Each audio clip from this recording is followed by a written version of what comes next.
Space craft کے مین computer کو زمین پہ مشن کنٹرول روم کی جانب سے ہدایت دی جا چکی تھی۔ انجام قریب تھا، ایسا انجام جو یقیناً خودکشی تھا، مگر یہ ضروری تھا۔ 19 سال بعد اسے ختم ہونا ہی تھا۔ فنا کا سفر شروع ہو چکا تھا۔ یہ کاسینی اسپیس کرافٹ ہے جسے 1997 میں خلا میں صدیوں سے انسانوں کو سحر میں مبتلا کر دینے والے سیارہ زحل اور اس کے رنگز کے مشاہدے کے لیے بھیجا گیا تھا۔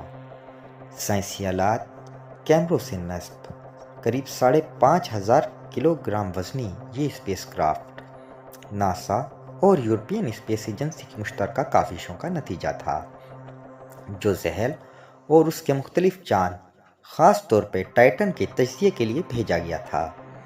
اس اسپیس کرافٹ کے ساتھ ایک لینڈر بھی نصب تھا جسے ہیوگن لینڈر کا نام دیا گیا تھا۔ یہ لینڈر زحل کے سب سے بڑے چاند پر اترنا تھا جہاں اس نے زندگی کے آثار ڈھونڈنے تھے۔ 15 اکتوبر 1997 کو امریکی ریاست فلوریڈا میں ناسا کی راکٹ لانچ فیسلٹی سے ایک راکٹ فضا میں بلند ہوتا ہے۔ راکٹ کے اوپری حصے پہ پے لوڈ میں بند جدید آلات میں نصب ایک اسپیس کرافٹ موجود تھا۔ اس اسپیس کرافٹ کو کئی سالوں تک اربوں کلومیٹر کی مسافت طے کرنی تھی۔ منزل زحل تھی مگر راستہ آسان نہیں تھا۔ بیچ میں کئی ہم سفر ملنے تھے جو نظام شمسی کے راز لیے ہوئے تھے۔ لمبی مسافتوں پر رخت سفر زائد نہیں رکھا جا سکتا۔ راستے طویل ہوں تو کم زیادہ راہ مقصود ہوتا ہے۔ کاسینی کا ایندھن اتنا نہیں تھا کہ اسے خلا کی وسطوں میں چھوڑا جاتا تو یہ زحل تک پہنچ جاتا، مگر وہ انسان ہی کیا جو فطرت کے مظاہر کو استعمال کر کے اسے اپنے مقاصد میں نہ لا سکے۔ 17ویں صدی میں آئزیک نیوٹن نے کائنات کا اہم راز کھولا۔ اس نے دریافت کیا کہ ہر مادی شے اپنی حالت تبدیل کرنے میں مزاحمت کرتی ہے۔ کوئی بھاری پتھر تب تک اپنی جگہ سے نہیں ہلتا جب تک اس پہ بیرونی قوت نہ صرف کی جائے۔ ایسے ہی کوئی شے اگر تیزی سے حرکت کر رہی ہو تو اسے حرکت سے روکنے کے لیے بھی قوت چاہیے۔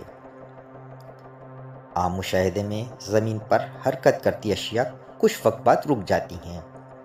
وجہ چیزوں پر نہ دکھنے والی رگڑ کی قوت جسے فرکشن کہتے ہیں۔ زمین پہ گھومتا لٹو کچھ منٹ بعد رک جاتا ہے۔ اسے زمین کی رگڑ وقت کے ساتھ ساتھ آہستہ کرتی جاتی ہے۔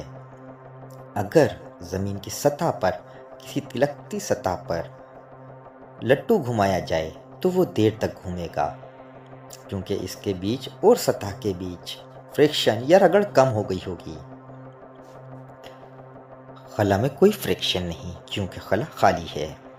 یہاں کوئی شے حرکت کرے تو تاابد حرکت میں رہ سکتی ہے جب تک اس سے کچھ نہ ٹکرائے یا یہ کسی سیارے کی گریویٹی کے زیر اثر نہ آ جائے۔ یہ گریویٹی بھی ایک تو بنیادی قوت ہے جو چیزوں کو حرکت دیتی ہے یا روکتی ہے۔ ایک پتھر پہاڑ سے گر کر نیچے کیوں کر آتا ہے کہ گریویٹی کی قوت اس پر اثر کر رہی ہوتی ہے۔ ایک اسپیس کرافٹ کو ایک سمت چھوڑا جائے تو یہ ہمیشہ اسی سمت سفر کرتا رہے گا، مگر اس میں ایک دقت ہے۔ ایک بھاری اسپیس کرافٹ کو جس رفتار سے خلا میں چھوڑا جائے گا وہ اسی رفتار سے آگے جائے گا، مگر اس کی رفتار خلا میں تیز کیسے کی جائے کہ وہ جلد اپنے مشن کی منازل کو طے کرے؟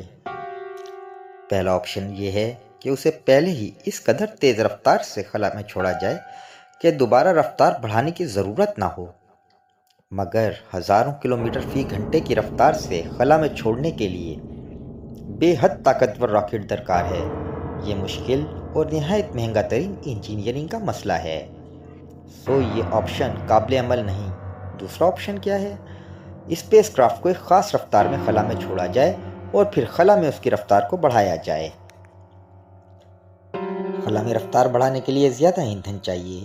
زیادہ ایندھن کا مطلب اسپیس کرافٹ کا بھاری ہونا، جس کا مطلب ایسا راکٹ بنانا جو اسپیس کرافٹ اور اس کے اضافی ایندھن کے وزن کو مقررہ رفتار سے خلا میں چھوڑ سکے۔ یہ مہنگا عمل بھی ہے اور قابل عمل نہیں، تو حل کیا ہے؟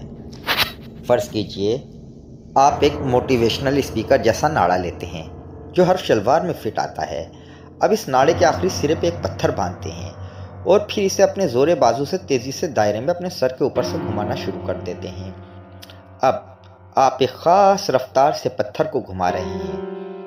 اب اگر آپ اچانک سے ناڑے کو چھوڑتے ہیں تو پتھر نہایت تیزی سے ایک سمت کو حرکت کرے گا۔ لیجئے، خلا میں آپ کا اسپیس کرافٹ کی رفتار بڑھانے کا مسئلہ حل ہو گیا۔ کرنا یہ ہے کہ اسپیس کرافٹ کو خلا میں چھوڑنے کے بعد ایک مدار میں زمین کے گرد گھمانا ہے، پھر ایک خاص رفتار تک پہنچ کر اس میں موجود تھرسٹرز جو پریشرائزڈ گیس چھوڑتے ہیں کی مدد سے اسے مدار سے باہر نکال دینا ہے۔ یوں تیزی سے یہ سمت کو بڑھے گا۔ اس عمل کو گریویٹی اسسٹ کہتے ہیں۔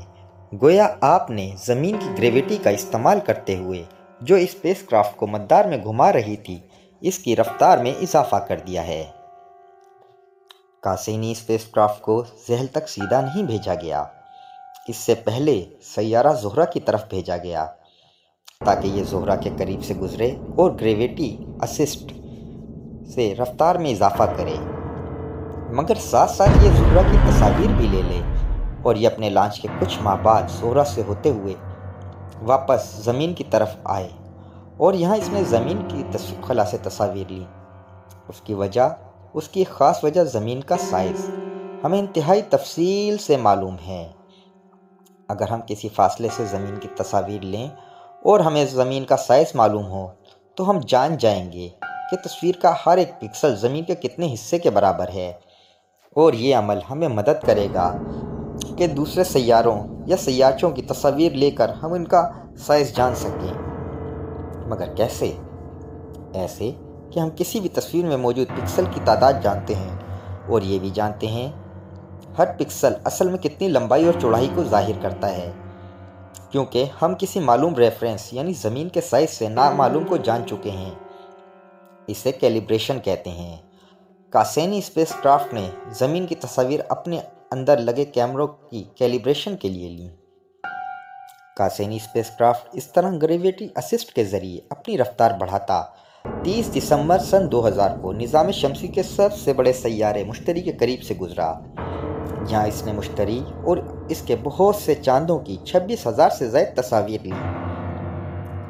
مشتری کی گریویٹی سے اپنی رفتار میں اضافہ کرتا آخر کار یہ زحل کی جانب روانہ ہوا، اور بالآخر 4 سال کی مدت کے بعد 30 جون 2004 کو یہ زحل کے مدار میں داخل ہوا۔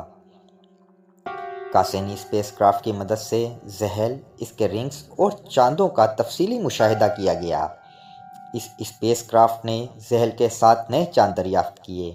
دسمبر 2004 کو زحل کے سب سے بڑے چاند ٹائٹن کے قریب سے گزرتے ہوئے اس نے اپنے ساتھ نصب ہیوگن لینڈر کو ٹائٹن کی جانب چھوڑا، جو 14 جنوری 2005 کو پیراشوٹس کے ذریعے ٹائٹن پہ اترا۔ تاہم یہ ٹائٹن پہ 4 گھنٹے کام کرنے کے بعد غیر فعال ہو گیا۔ البتہ اس کی بھیجی گئی تصاویر نے سائنسدانوں کو یہ بتایا ٹائٹن پہ ممکنہ طور پہ زندگی کے آثار ہو سکتے ہیں۔ کاسینی اسپیس کرافٹ تقریباً 13 برس شب و روز زحل، اس کی فضا، اس کی مقناطیسی فیلڈ، اس کے رنگز اور اس کے چاندوں کے بارے میں انتہائی قیمتی ڈیٹا اکٹھا کرتا رہا۔ اس دوران اس نے کئی اہم دریافتیں کی، مگر بالآخر کاسینی کا انجام قریب آیا۔ اسپیس کرافٹ اپنا مشن پورا کر چکا تھا۔ یہ انسانیت کو توقع سے بڑھ کر وہ علم اور ڈیٹا دے چکا تھا جس کی انسانوں نے خواہش کی تھی۔ 22 اپریل 2017 کو کاسینی نے زحل کے سب سے بڑے چاند کے پاس سے گزرتے ہوئے اسے آخری سلام کیا، اور یوں اس کے مدار میں تبدیلی آئی۔ یہ زحل کے گرد مدار میں زحل کے قریب سے قریب تر ہوتا گیا۔